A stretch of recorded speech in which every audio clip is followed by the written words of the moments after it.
Facebook sharing your story of who you are, where you come from, and why you do what you do.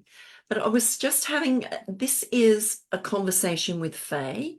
It is now going global, and I have changed it up a little bit so that we can talk about lots of different things. But today, as your host, Faye Waterman, I have my guest, Ana Ferraro, and she comes from Argentina, and she's been in Australia for 10 years, since 2014, and has arrived in Australia on Valentine's Day. And my first question to her was, did you come for a man? And she said, no, she just came to Australia. So really interesting. And I'm curious how she's gotten to where she is today, because she didn't start off doing what she's doing now, and she's traveled the world. So welcome, Ana, and thank you for your time. Let's share a little bit about who you are and what you've done in the past. Thank you so much for having me in the show, Faye. It's a pleasure. And okay, so that is a very open question to answer. But yeah, I'll start saying that I've born and raised in Argentina. Maybe not the place that I will choose to born, but there we are. And I started traveling after I did my studies in cookery, commercial cookery, and bartending. Traveling around looking for a place that I would love to spend the rest of my life, because it wasn't really Argentina, that place. I never really felt like I belong. Beautiful country, though. Don't get me wrong. I It is hear a it's beautiful. a beautiful country. Yeah, it is. It is. What is it about Argentina that you didn't like? Really good question. So it's not really safe to move around. It's a lot of um, yeah, you get robbed on the street Lots of and crime. a lot of crime, and I just don't like that. I don't think anybody likes that, but I was certain that I did not want to live in a place like that with such a, like feeling so in danger all the time, yeah, and being a woman as well, even more. You didn't do any martial arts or anything like that to protect yourself? No? No, I did dancing. You That did. doesn't. Well, you could have done some high kicks or something like that, which, Yeah, you never know how good they would come in sometimes if someone approached you. yeah. Okay, so Argentina, and you said you traveled the world. Tell us a little bit about the first country you went to after you left Argentina. Yeah, so that was Spain. I arrived in Spain around 2006, about December time. So it was Christmas, and I just arrived there, and I thought, let's just look for a job and see what this is all about. And it's funny because I couldn't understand the people there, and we speak the same language, You couldn't and understand them. Why it not? was so difficult to understand. When they order things, I got this job in a bar, and I was serving drinks and stuff, and it's a lot of drinks that we don't have in Argentina, and they call it by the name, and it was a very interesting first week of me being really lost on Would have that. been a lot of fun, though. A Yes, lot of fun and a lot of laughter when you served up a drink to someone which wasn't the kind of drink that they asked for and expected. But yeah. that's what you thought. So therefore you just served it up. What was the response from some of the people when they didn't get the drink that they expected? Oh, look, Spanish people, they are lovely. They are really lovely. And they're really welcoming as well. They just tell you, look, this is not this is not what I ordered, and we just have a laugh, and I have to try again. Did you say try it and see if you like it? It's a new addition to Yeah, to no, the it's just like they want to drink what they want to drink. That's They're very determined. right. Okay. Okay. So learning from that, how long did it take you to actually get on to feeling comfortable with making the drinks that they expected, making the cocktails and all the mixes and everything that they expected you to do? How long did it to actually take you? I think it took me a solid 2 weeks to 3 weeks to get it all right and being comfortable in my foot and say, yes, I know I'm getting it right now. Actually understanding what they're saying and stuff like that. But yeah, it was a really fun learning curve, and it was a lot of things that I did not expect that I will be learning. Like the Spanish language from Spain, because I thought like we it's Spanish, it's the same language, but it's not. It's not. It is, but it's a very strong accent that they have, and they use different words for different things and stuff like that. So it was a very interesting couple of weeks until I actually, yeah, got it. How long did you stay there in Spain for before you moved on? I stayed for 9 months,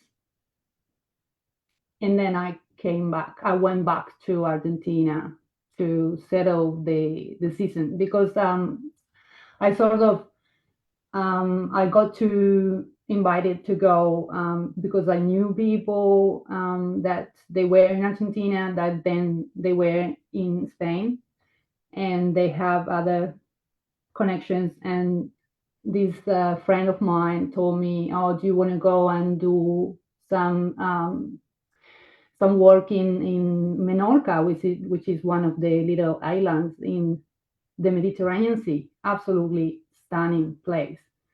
And I thought, yeah, let's go. I usually say yes to things. Well, why not? I mean, you've got to create opportunities for yourself, and if you pass it up, it's lost forever. So you have to say yes. If you don't like it, you can move on from it, can't you? There you go. So I went.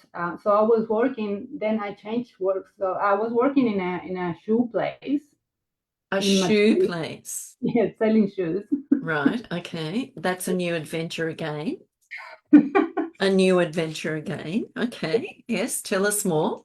And I didn't really like it, to be honest. I like customer service and stuff, but it wasn't my heart on it. And then my friend that arrived just recently to Madrid, he said to me, "Oh, I have my cousins that they are in Menorca in this hotel, and they look for people. Do you want to go and do some jobs in there, a job in there?"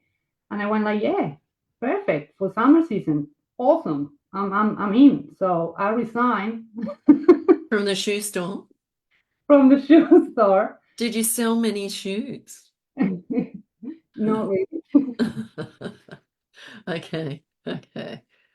But the trick was I needed to be there on Monday. So this conversation was about midweek of Right. the week before, and he said, "You need to be there on Monday." And I didn't really have money to go over there. So all the money that I have left, I spent in the ticket for going there, the plane ticket to get actually there with no return. With no return. Okay. And I pray for the best. Well, And what a great opportunity, though. You're going to Mallorca and you're going to work in a hotel and you're going to be doing what? What were you going to be doing? Serving drinks or waitressing or what? that's the funny part, because actually they call it one thing, and I thought it was a different thing because of the language. So they call it housekeeping. They don't call it housekeeping. They call it like waitressing something. Doesn't make sense in English, but like in Spanish it does. So I thought I was going to be a waiter. And when I arrived there, the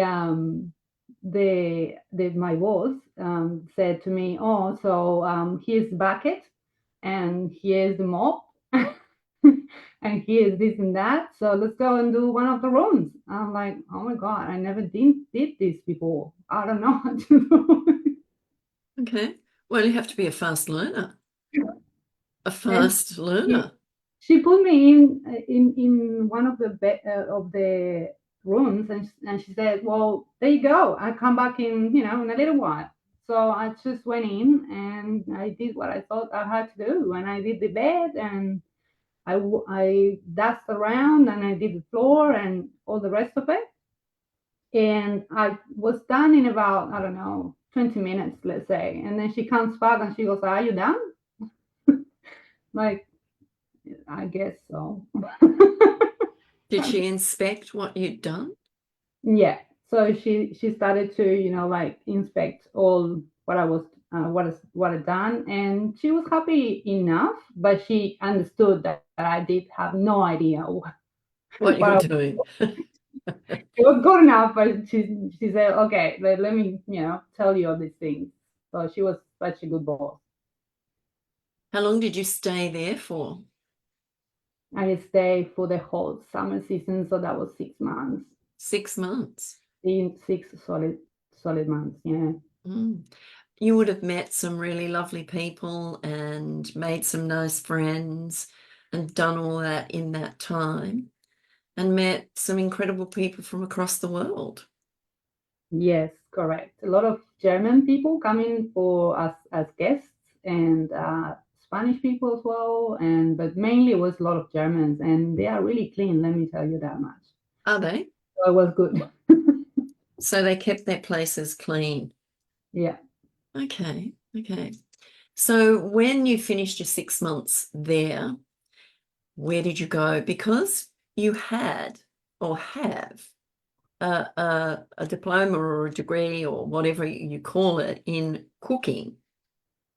So you could have been doing some chefing, Yeah.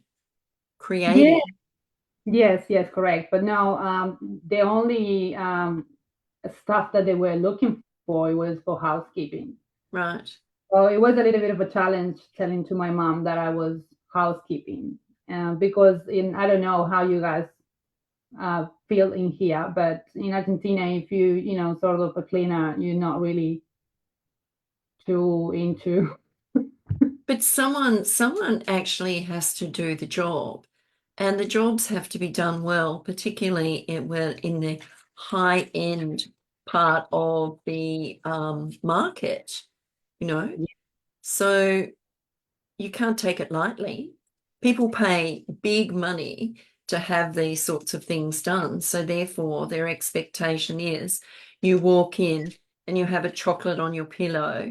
You might have some bubbles sitting on the table and that sort of thing to meet and greet you. So housekeeping, as we'll call it, is a really important part of who you know how you do things. Some places it mightn't be, the high expectation may not be there, but the high expectation in a hotel that has 4 or 5 stars or 7 stars, not very many of those around unless you go to Dubai, Yeah. that have that. So the expectations of people paying big money want their place clean. Yeah, and I have the luck of making friends with one of the girls that she was waitressing in the restaurant in that same hotel. And we live together, all like most of us, we would live in one of the rooms. And one day I said to her that I didn't want to tell my mom that I was working as a cleaner, and I was a little bit ashamed about it.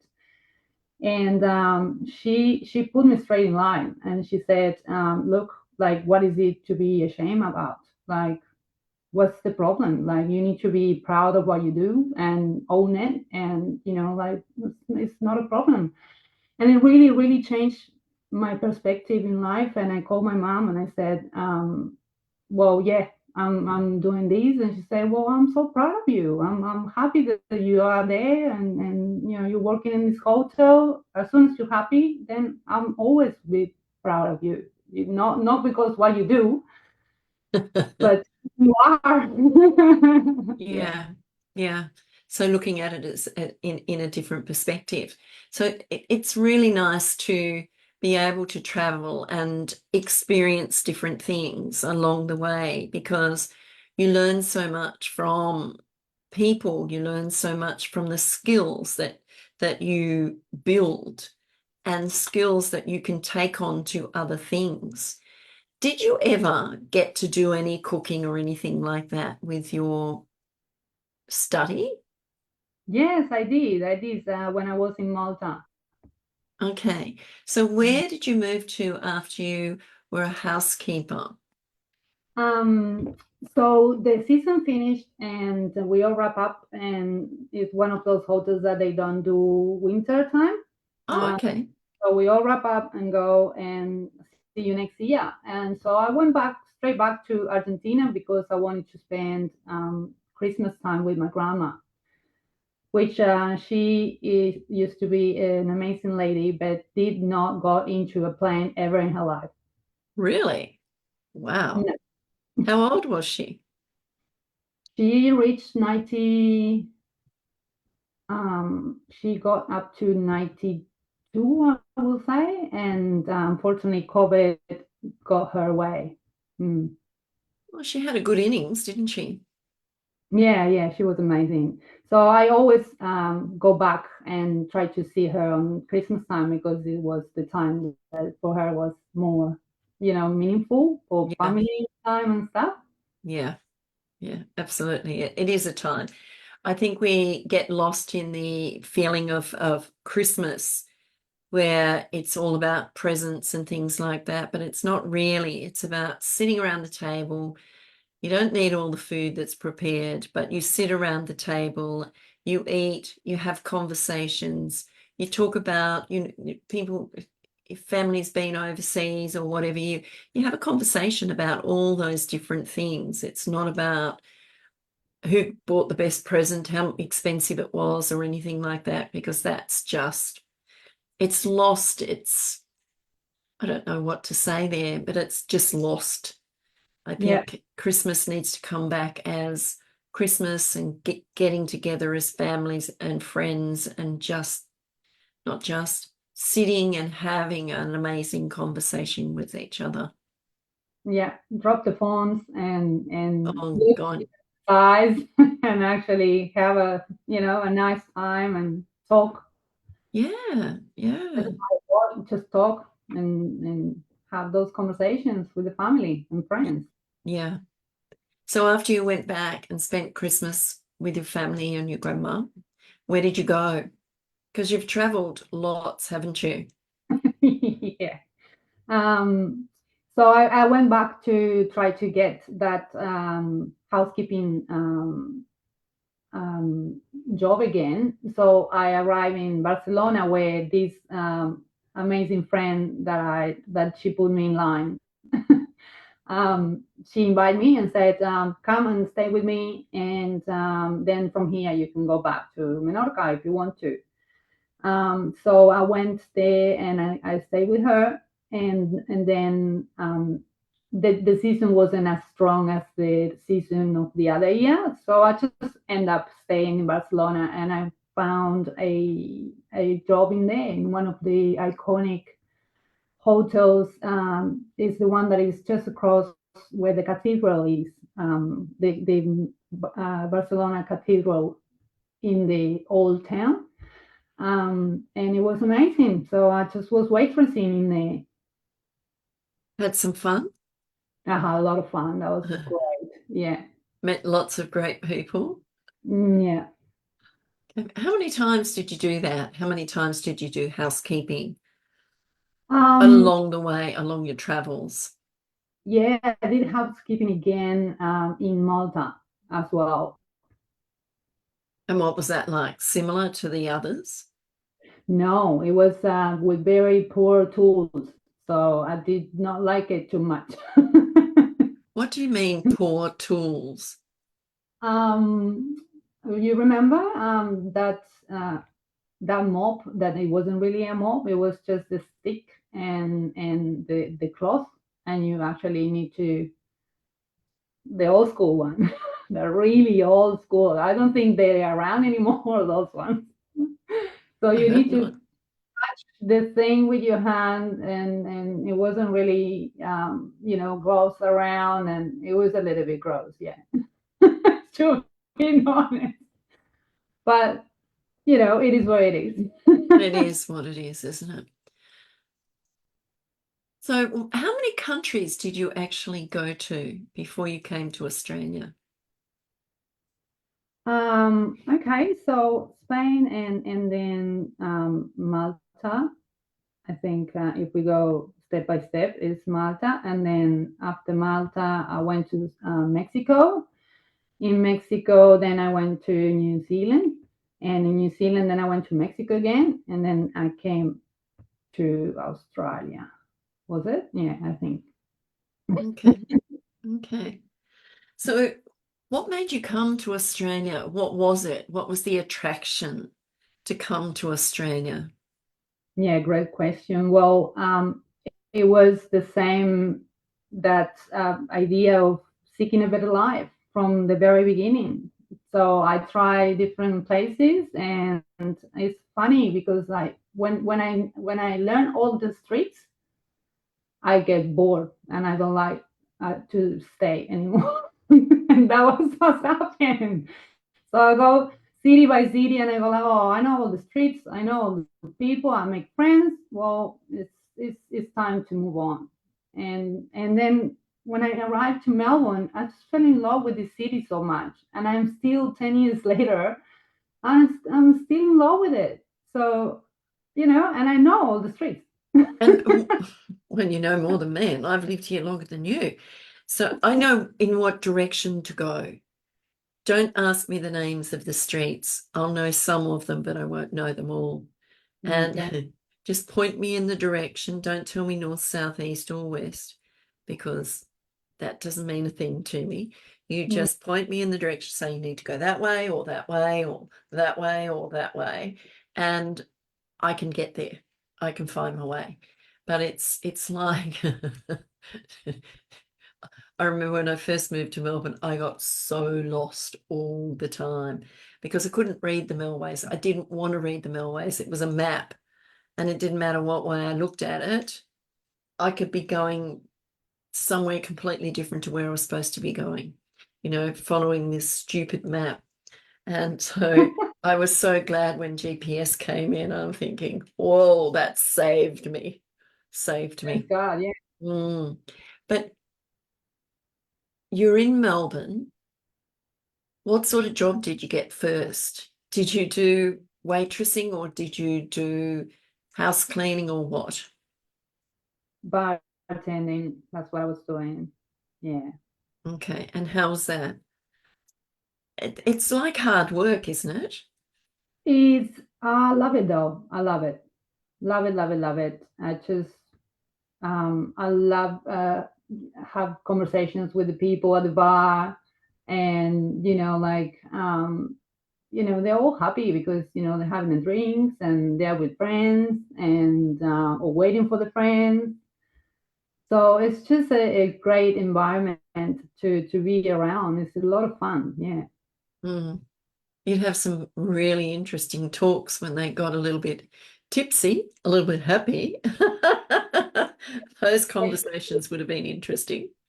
Yeah, you need to maintain your customers hydrated with water. You'd get to know people quite well, wouldn't you? Yeah. Yeah, because they'd start sharing their stories and things like that when they were a bit tipsy or a bit drunk or whatever. Yeah. Yeah, yeah. Yeah. Okay, how long did you last bartending? Because we're going to get on to what you actually do now. All right, we close. We close. So no, I always wanted to get into real estate. So when I was, feeling like I getting old, and bartending you can't do forever, or at least Getting old or getting older? This older. Uh, older.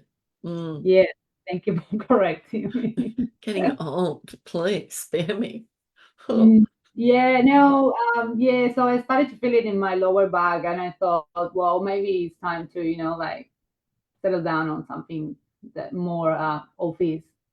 And always wanted to do real estate, so I did the course, and I started to look for a job in real estate, and then I got it, and I started as an assistant, and then three months later, I got my first portfolio, and then I went from there to having my own portfolio for a year and a half, and then I changed to doing defecting and settlement in a different company, and then after that, all of a sudden I got redundant. So the company did not have any jobs anymore for any of us. Right. And then is when cleaning now gets around. So cleaning, yeah, made easy. That's what you say. How do you make cleaning easy? I love to help customers and clients to don't worry about the cleaning, and I know that time is money, and it's very relative the time that people takes for cleaning different things. So, and because I've been in hospitality and I've been working in hotels, time is absolutely crucial. You can't just take whatever the time you want for doing a room turnover or things like that. So my timing is really, I don't even need a watch. I don't need a watch. I know exactly how long it's been when I'm doing something. And also because of my training in kitchen, obviously you need to be very aware that you left that pie over there, and the meat is here, and the pasta's over there, and how long all that takes. So it's a lot of multitasking. And what my goal is to do effective job on time, and get the most out of the money that you're investing on the cleaning.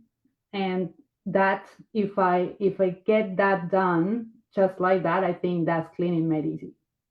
Okay. And so do you have particular products and things like that that you use? Are they nice, friendly products, not those toxic things that most people have in their homes and use? It's sort of like, oh, some toxic. I use vinegar and a little bit of suds, and that does the job for me. Look, we do have some that they are eco-friendly, and yes, happy to use it when the severity of the job is not very very bad. Hmm. The severity is very bad. Unfortunately, we need to go with a little bit more not that friendly, eco-friendly products, unfortunately. Mm, yeah, well, depending on the circumstance of what it's like. So what you set up a business in cleaning made easy. How long did it take you to do that? What was the first thing that you did to start that business? Well, yes. So when I got redundant, what happened is I sat down with my partner, and he knew that I wanted to put this company together for a long time, and he said, well, like, what about you just like go for it, and really really go for it, not just part-time or anything, like now you don't have a job. So get it done. And he showed me how to put together the website, and I put the website, and I, you know, design it a little bit, and I put all my heart on it, and I got the insurance, and I got all the products, and I thought, well, I'm praying for the best now, because if I don't have a job, I don't know what I'm gonna do, really. Yeah, so that's how I started, and then the So you bookings worked they come in. you worked on your own for a period of time? Yes, so it was me and a couple, so a couple from Colombia, that we started doing this, and they did not know English or how to clean. So I got my time to pass the wisdom, and then they started really loving it, and they got really good at it. And so we stayed the first 6 months, I think, the three of us. Yeah. Right. And then you branched out. And then we started to get some more people. We started to get much more busier, and yeah, things started to ramp up a little bit. So when you get a cleaning contract, and what sort of cleaning do you do? Domestic or commercial? What is it that you do? We do as well as commercial and domestic, like residential buildings, and a lot of pre-settlement cleans. We get to work with Australia One Story, which is the tallest building here in Melbourne so far. And we also do the beautiful penthouse that they have and upstairs, which is absolutely amazing, and the commercial retails downstairs, as well as residential, domestic, with or without the products. We just tailor whatever the customer needs. Okay. Yeah. And so how many people over what period of time? How long have you been doing Cleaning Made Easy? So it's been a year and 9 months. A year and 9 months. So it's only young and it's doing very well. Yes, well, I can't complain, to be honest. I'm very happy with what we have achieved so far. Mm. And everyone needs cleaning, don't they? Yeah, Every we all do. every place has to be cleaned, regardless of whether you like it or not. You know, all those pesky cobwebs that come around that you don't see until the sun shines in, and then you see them all. You don't even think you've got them, and then all of a sudden you look up and you go, "Oh, where did that come? Where did that come from?" You know, and there's probably a spider hanging off it somewhere along the line, and you think, "Oh, okay, ugh, all right." What is it that drives you? What drives you in life, Uh, Anna? that is a very good and deep question, Faye. It drives me helping people, and it makes me happy to help people. Look, I help people to get the place clean. Yeah, that's fine. But also, I help people to, get their lives here in Australia when they come here and they're students, and they don't really have an opportunity, maybe with bigger companies, because the English is not good, and it's tough. It's I've been there so many times, and I think that if I just help a little bit on them to get on their feet at the beginning, then they can go and do whatever they would like to do. That's fine, no strings attached. But I just makes me so happy to see that they have the opportunity of having a job, and like, and have the Australian life. Yeah, it does. It gives those international students an opportunity to earn a dollar when they're here in Australia and actually get to know people. So they're not only going to school, but they're actually out and about meeting people, which is a really important part of it, because I would imagine that they'd feel quite lonely and quite isolated and homesick because they're such a long way from home. Do you ever get homesick? Oh, Faye, no. I don't want to say that. It sounds really hard. I never really belonged to Argentina. I don't really ever thought, oh, this is the place to be for me, unfortunately. So I don't really You don't miss it. meet people. I have plenty of friends. All my friends, they have family now. I've been missing a lot of my best friends. Big moments, the first kid, the second kid, and getting married. So it is tough to be in a way when those big things happen. But I also need to build up my life and do what I need to do, and they all agree with that, and they're happy to like see me whenever I go back, and we have our slaps. Yeah. Is it, what do I say here? Argentina, you said, it's a beautiful country. I've not been there, but I've heard it's absolutely beautiful. You said you didn't like it because of the crime and you didn't feel safe as a female. How bad is the crime compared to Melbourne crime? Oh, that is a really good question, and it is really, really, really bad comparing with Melbourne. It's very dangerous. It's people with guns. People can kill you and steal the things from you. But by the way, I kill you just in case, which And is not fun. no qualms about it. It's a lot of corruption. It's just That's a bit sad. I mean, you can look at Melbourne and what's going on here at the moment with all the young kids and with all the machetes and all, going into people's houses when they're in bed and stealing cars and stealing things. How safe do people feel in their homes these days? It's pretty sad when you've got these kids on the street and you don't feel safe, or you're driving in your car, make sure your car doors are locked so they can't jump in, and all these sorts of things that we have to really think about these days. It's a bit sad. And I just keep asking the question to myself, what is it? How can you stop it? What is it that we can do as humans to pick these people up, these kids up, and some can be, changed, others can't, and it doesn't matter what you do, but they have to want to change as well.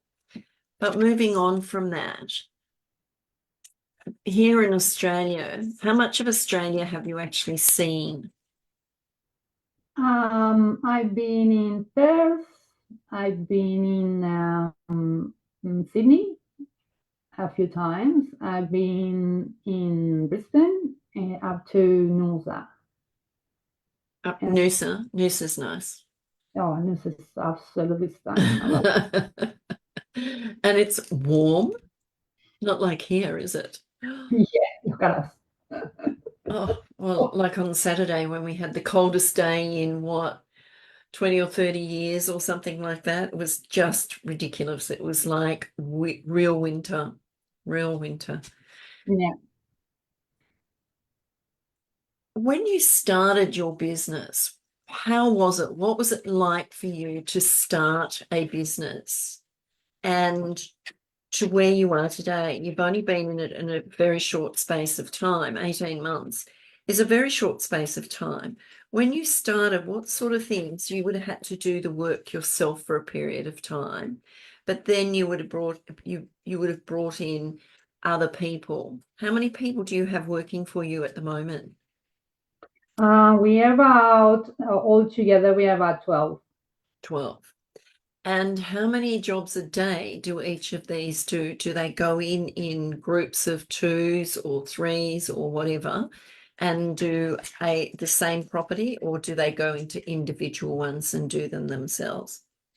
Depending on the job, if it's an end of lease, we need 2 to 3 people because there's a lot of things that you need to do in there that you need to help yourself and safety involved and stuff like that. So yeah, and then for a residential domestic house that we have ongoing or things like that, I send one person to do the job, and it's usually as the customers like same person every time. They I get used to it. I try to do that as much as I can, but like people go back home, people move on to another city or things like that. So even though I want to send them the same person all the time, sometimes it's very, very complicated. And um, so what are people like when they don't get the same person all the time? I mean, they might for a period of time, but after that, and someone's left or gone back home or whatever, they would understand that, wouldn't they? sometimes not too much. But that's Okay. okay, like we're all different, and it's as much as I can serve the way that they want us to deliver the service. It's my priority, but sometimes it's really not under my control. So cleaning, you said, you didn't want to tell your mother because there's a stigma attached to it. Cleaning. What was that stigma for you? What was it that you didn't want to disappoint your mum and tell her that you were doing housekeeping or cleaning or whatever you want to refer to it as? Is that stigma still around today? Yeah, I very think so. Yes, yes.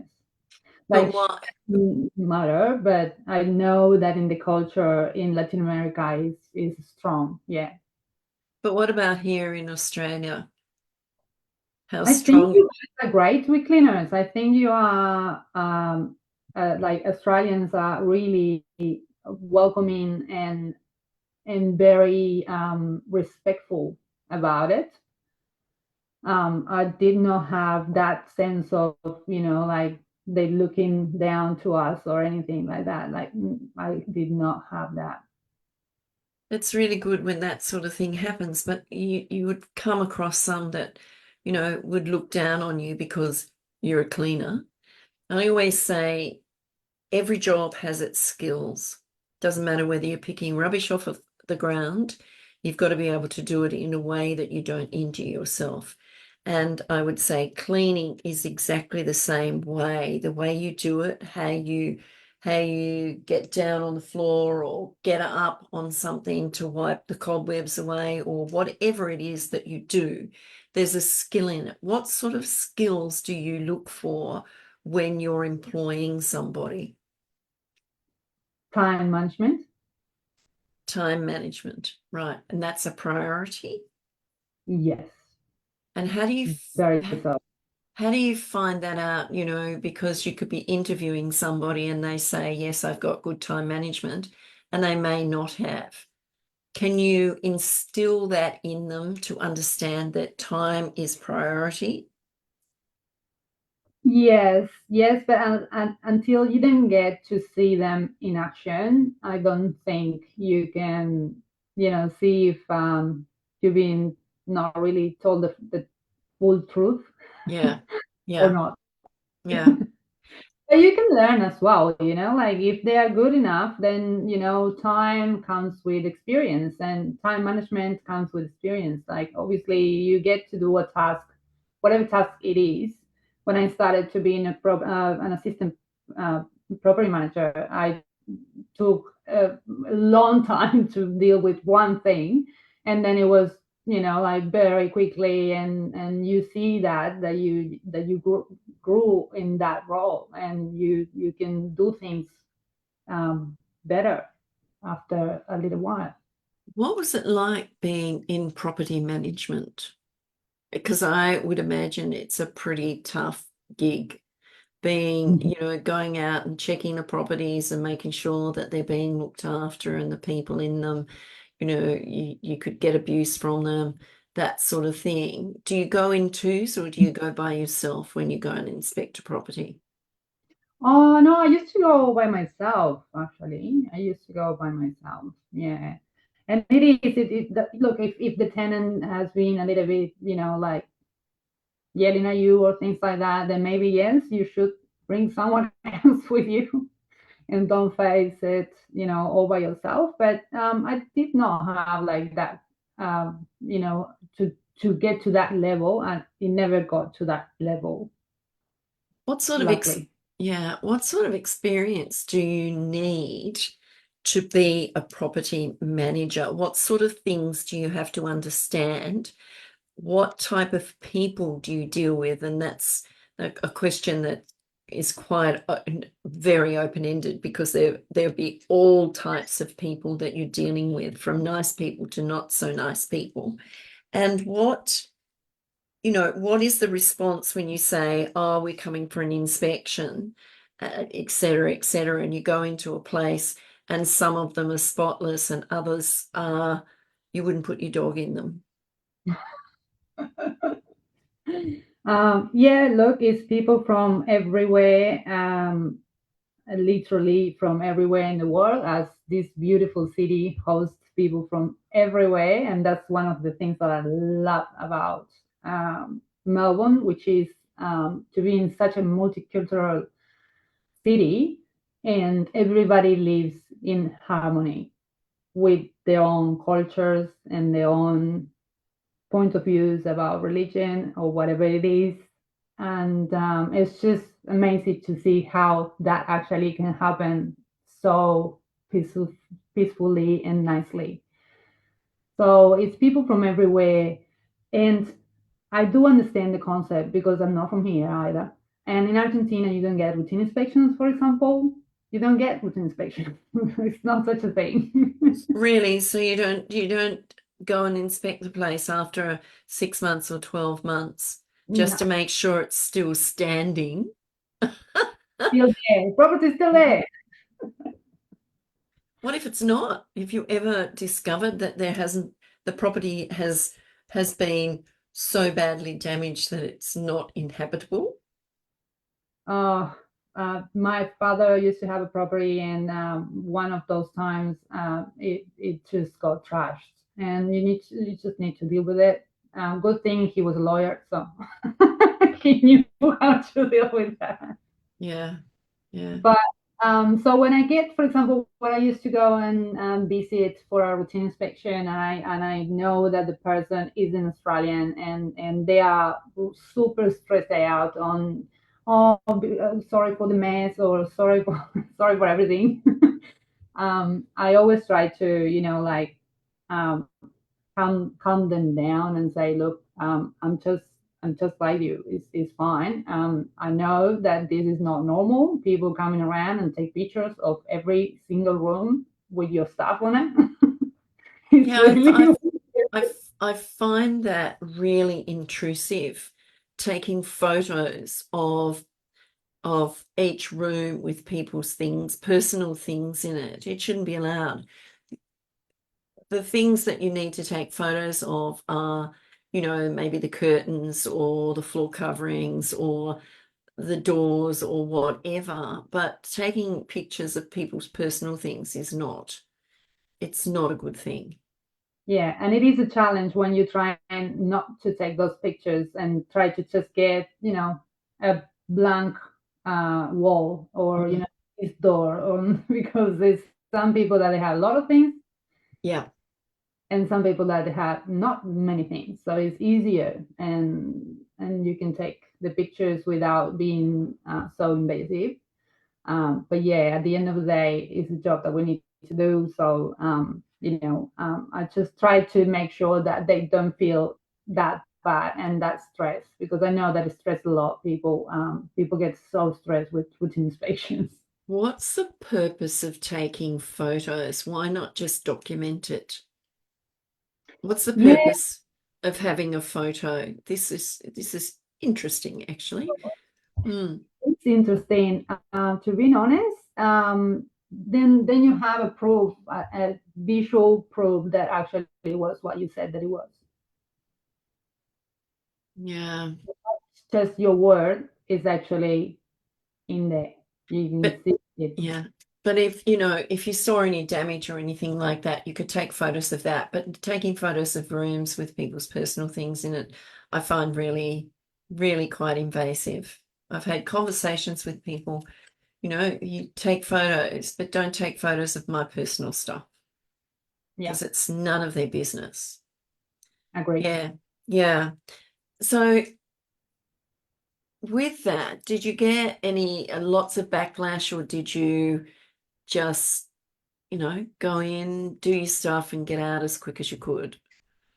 And look, you don't want to bother them too much, and you are in their homes, so it is very, it's very. You don't want to be there for long, and Yeah. if they have any concerns about maintenance or things that they're not working and they're supposed to be working, the oven is not working or whatever it is, take notes and like try to get all that organized so they have everything that they're paying for in order, in working order, as soon as it can be done.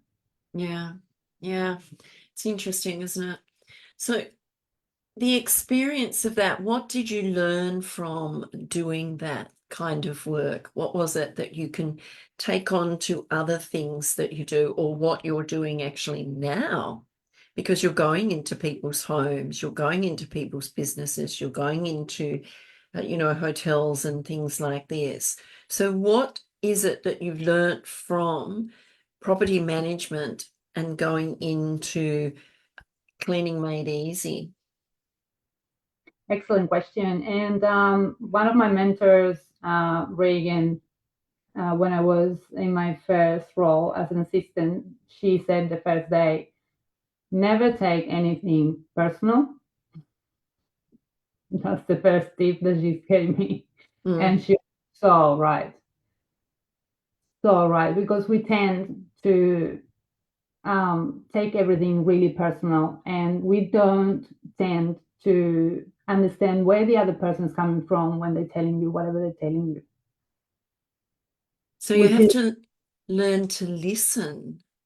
learn to listen and to put yourself in their position Yeah, yeah, and understand exactly what they're going through and why they're telling you that. And it's transferable because it's the same thing if you're walking in for doing a clean in a place that is someone living in there, and maybe they've been working from home and they are super stressed and something happened and they're not treating you like you used to, and that particular day, then it's not for you to take it personally.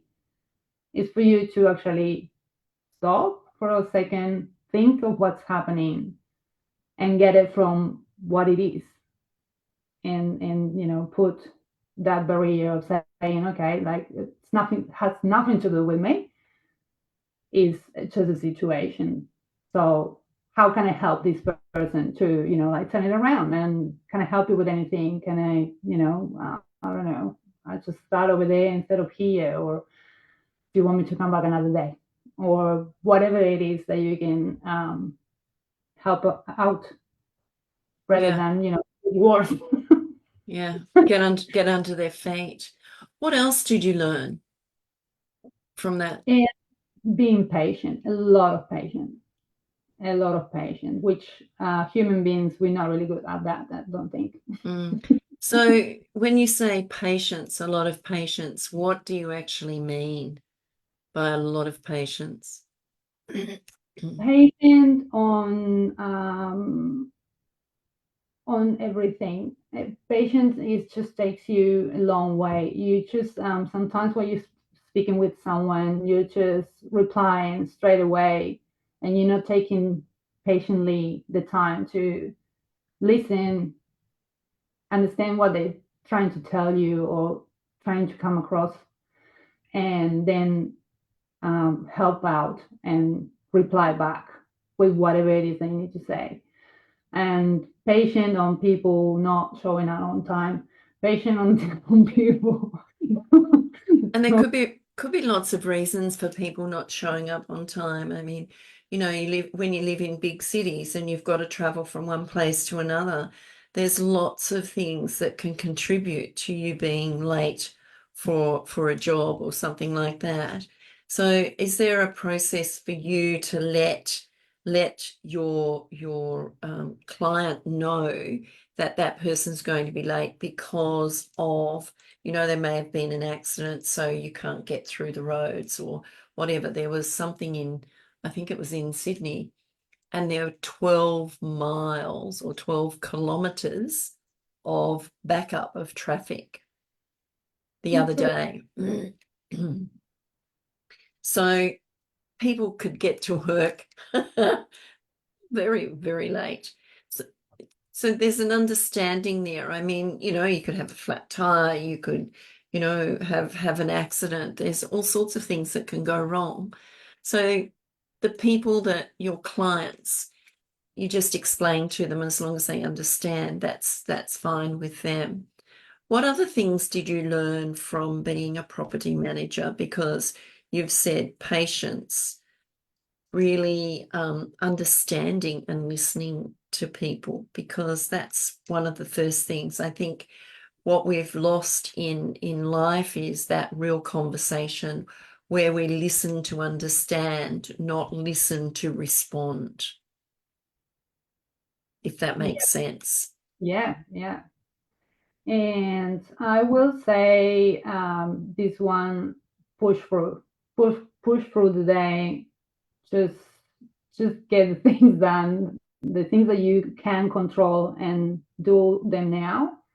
Do them now, and then if you can't control it, and you need another document or you need something else, and you got stuck on that one, just put it aside and keep going, because you're so busy. Yeah. It's so busy that you will, like, if you really think it through, you will get overwhelmed.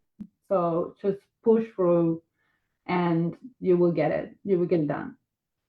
Do what you can do at the time, and the other will follow later.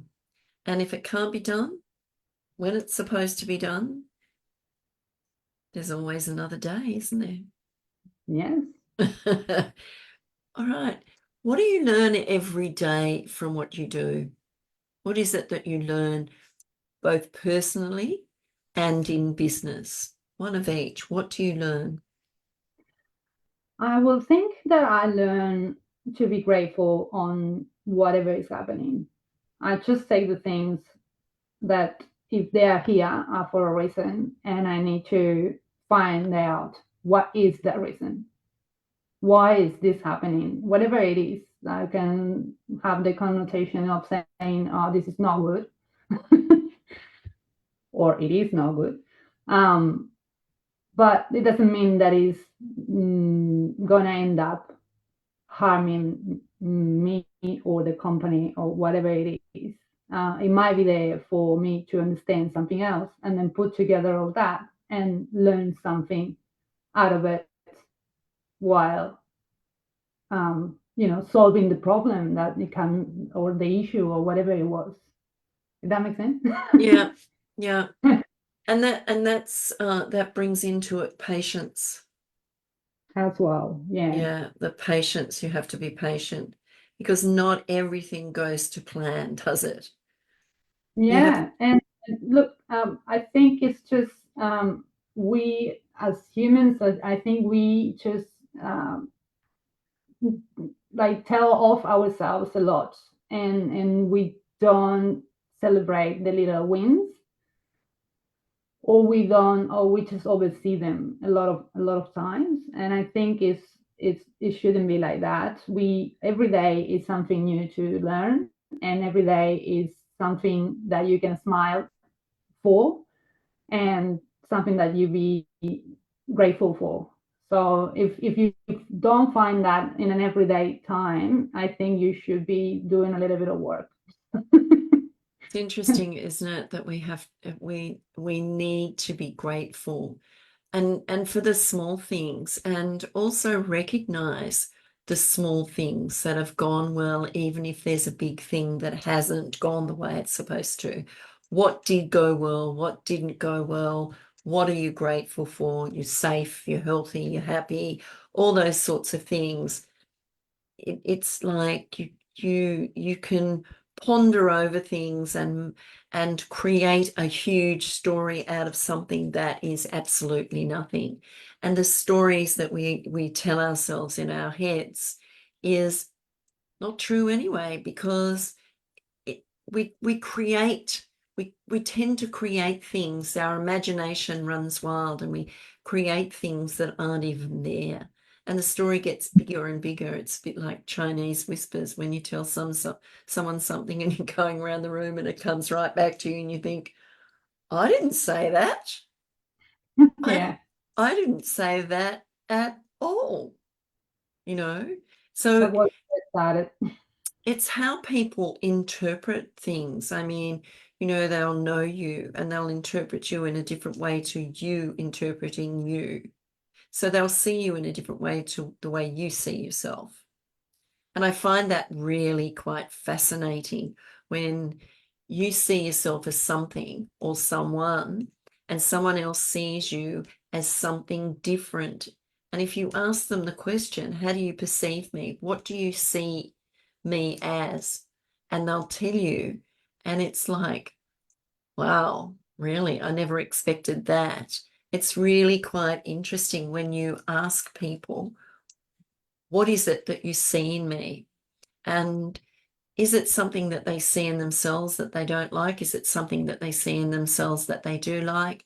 It can be a myriad of things, but it's really interesting. And the perception of what goes on in the world, you have a perception of Argentina and you've expressed that. Someone else I might have a conversation with will have a different perception of it. Or here in Melbourne, we have a very, very multicultural city.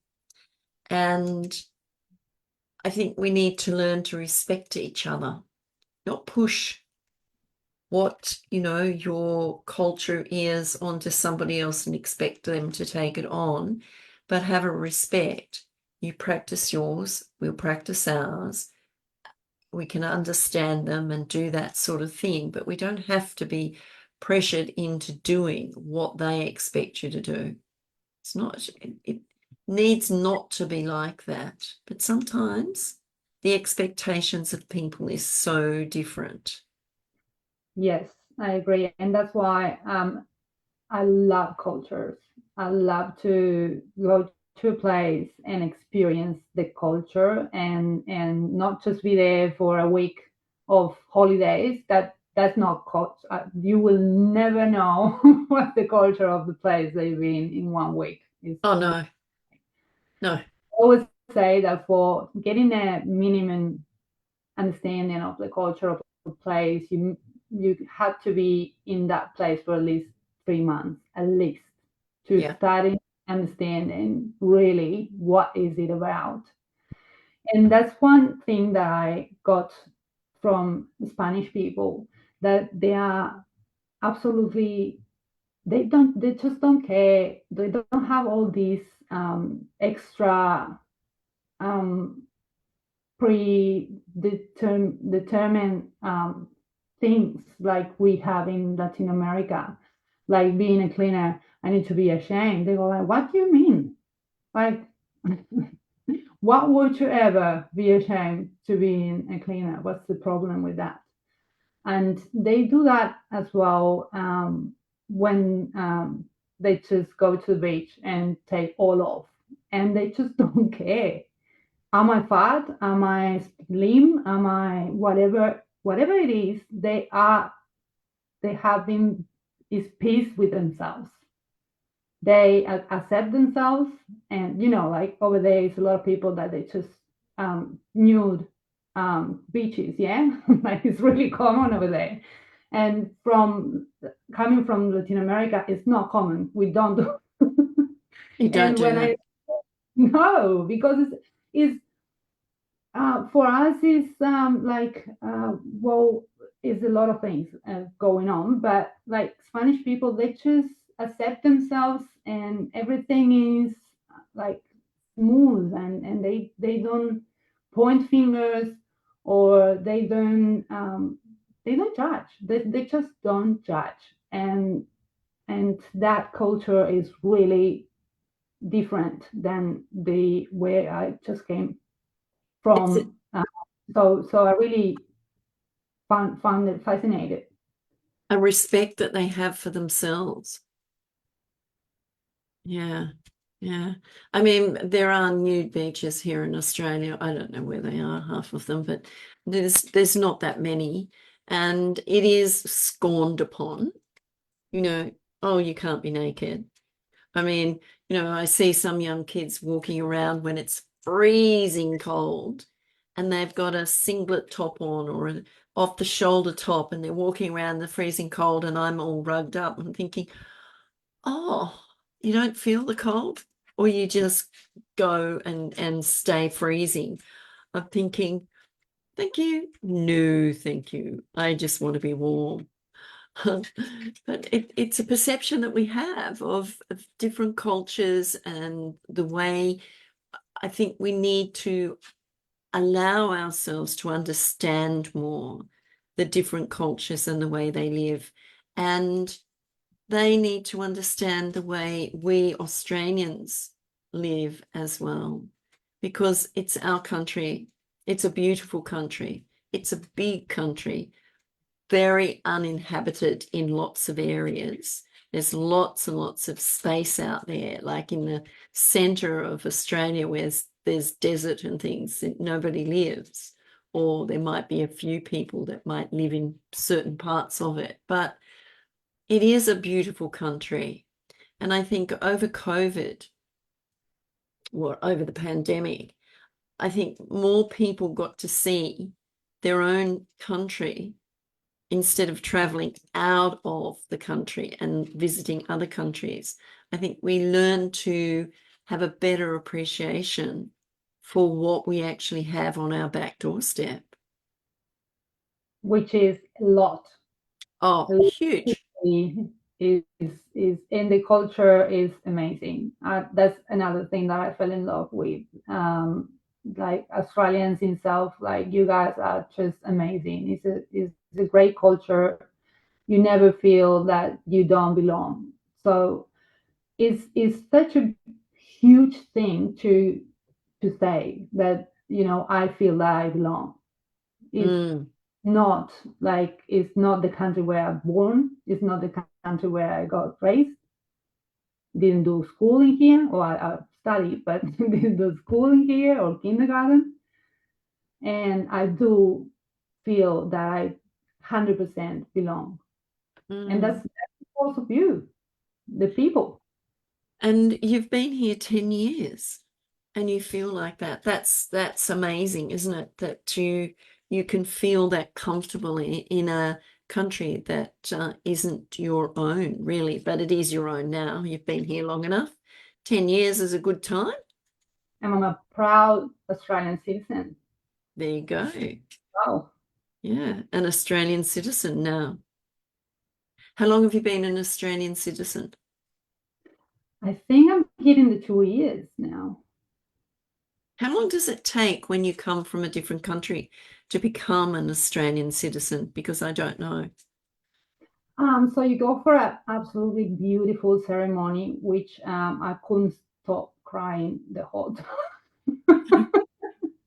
I was like all my Australian life just came up my eyes, like from the very beginning, and it's so many memories, and I just loved it. And it's people singing. I don't know. Singing. You said it. It's so emotional, and the mayor was there, and you just do the oath, and it's just amazing. It's amazing. It's an amazing feeling to be more welcome, even more welcome that I already felt, and actually make it official, pretty much. Acceptance. Yeah, it's interesting, isn't it? What would you say to anyone who's come to Australia to make it their new home? I will say patient, be patient. You will get where you want to be, but don't rush it, and be respectful. And you, like, anybody can do it. Anybody that is respectful and it's um is in acceptance with what you guys have to give, which is a lot, and take that and give back, then you'll be fine. But it would Yeah, take a long time. But this, like, worth it every second. it's worth it. Okay, what would you say to someone that was actually Australian that was going to move to another country? What would you say to them? Because you Uh, have both sides. yeah, no, that's an excellent question. Look, I think it's a lot of things that we take for granted, and we don't know it until we don't have it. So Mm, we'll go somewhere else, and you will miss a lot of things from here, and you will understand how lucky you guys are to, calling this your country. yeah, yeah. What is it? What's the best part of Melbourne that you love? Is there a special place? It's difficult. Well, um, Docklands is one of the uh, places that I really have the best memories. I moved in there with my partner, and we lived in there for over 5 years. And we have a beautiful apartment with a view, and it was just the dream. So I think Docklands is very underrated. It's a lot of people that they think, oh, it's boring and it's, like, it's not much in there. Depends where you want to look at to find the things that that place has to give. But yeah, and I've been, like, living mainly in the city, so I know the city very well. And what I love about the city is all the little lanes and the Oh, little hidden gems of, cafes and bars. It's just amazing. it's quite amazing, isn't it? It's quite quirky when you think about it, all the little lanes and things that are around, and you're walking along, and then all of a sudden something pops up, or the magnificent buildings that they don't build anymore that need to be preserved and looked after, because there's some magical buildings in Melbourne. Yeah, I go around the city and I still look like a tourist Mm, because I just love it so much. So I'm like, oh, and I look up, and, like, I ride my bike around, and when I'm stop in one intersection for the traffic lights or whatever, I go like, oh, so cute. It's yeah. absolutely stunning. Everything is, it's just beautiful. Yeah, it's interesting, isn't it? Because we don't tend to look up. We tend to be so busy and focused going this way. We don't look sideways. We don't look down. We don't look up. We're just so busy doing what we do that we don't learn to appreciate what we actually have.